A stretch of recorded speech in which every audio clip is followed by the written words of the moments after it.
ओम शांति।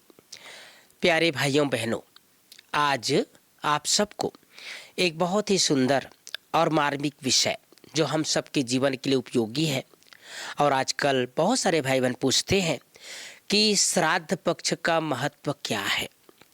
सदियों से भारतवासी और जहाँ भी हिंदू धर्म के मानने वाले लोग होते हैं, इसको बहुत अच्छी तरह से मनाते हैं।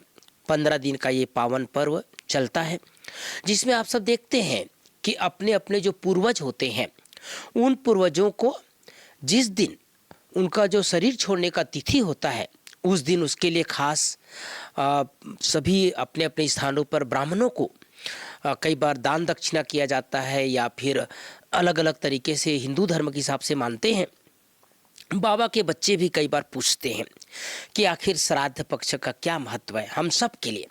मैं बताना चाहता हूँ भाई बहनों कि वास्तव में बाबा के बच्चों को भी इसको अच्छी तरह से मानना चाहिए, लेकिन दुनिया में तो भक्ति के हिसाब से, कर्म कांड के हिसाब से उनके विधि विधान अलग होते हैं। लेकिन हम बच्चों को विशेषकर ये जो श्राद्ध पक्ष होता है, चाहे लौकिक में रहते हैं, आपके परिवार में किसी ने शरीर छोड़ा है, आपके पूर्वजों ने शरीर छोड़ा है, उनके नाम से बाबा के घर में भोग जरूर लगाना चाहिए, ताकि वो आत्मा कहीं भी हो, किसी भी स्थान पर हो, किसी भी रूप में हो, वो जिस नाम से हम उनको उनके निमित्त भोग लगाते हैं, वो भोग उस आत्मा तक पहुंचती है। मैं एक छोटा सा सत्य घटना सुना देना चाहता हूँ। एक माता ज्ञान में चलती थी, बहुत धनाढ्य परिवार की माता थी।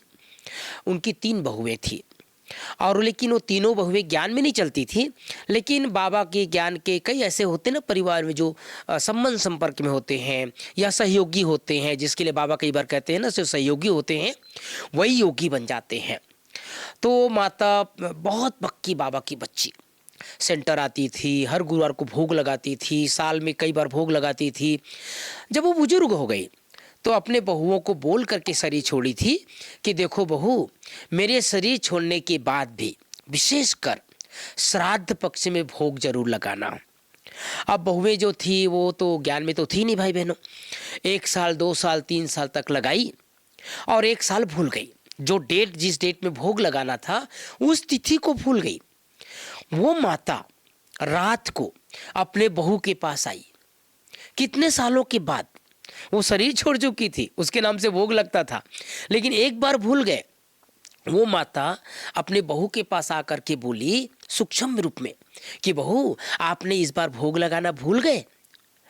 और बहू का जैसे ही वो एक प्रकार से वो चेतनता आई और उसको पता चला कि सच में तो भूल गई, वो सुबह उठी, तैयार हो करके, पैसा लेकर के, जितना ही भोग लगाने हमेशा का जो नियम था, वो दौड़े दौड़े सेंटर पर आई, और सेंटर पर आकर के दीदी को बोला, दीदी मुझे माफ़ करना दीदी, मैं भूल गई थी।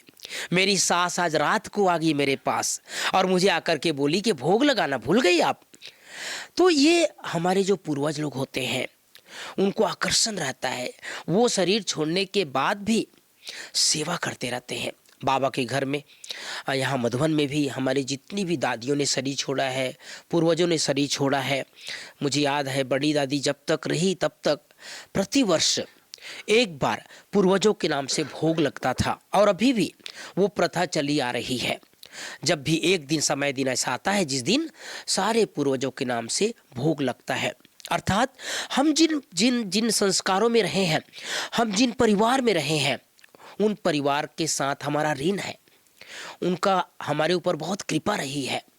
तो एक बार जरूर जो भी भाई बहन इस क्लास को सुनेंगे और जिनके भी परिवार में कोई पूर्वजों ने शरीर छोड़ा है, हमारे दादा परदादा, उनके दादा परदादा, आखिर हमारा जो ब्लड रिलेशन तो रहता है ना भाई बहनों, इसलिए उनके नाम से इस समय खास करके श्राद्ध पक्ष में जरूर भोग लगाएं, और अगर हो सके सेवा केंद्र पर दीदियों से पूछ करके उनके नाम से एक बार ब्रह्मा भोजन भी जरूर कराना चाहिए। तो वास्तव में श्राद्ध पक्ष का हम सब के लिए भी बहुत महत्व है।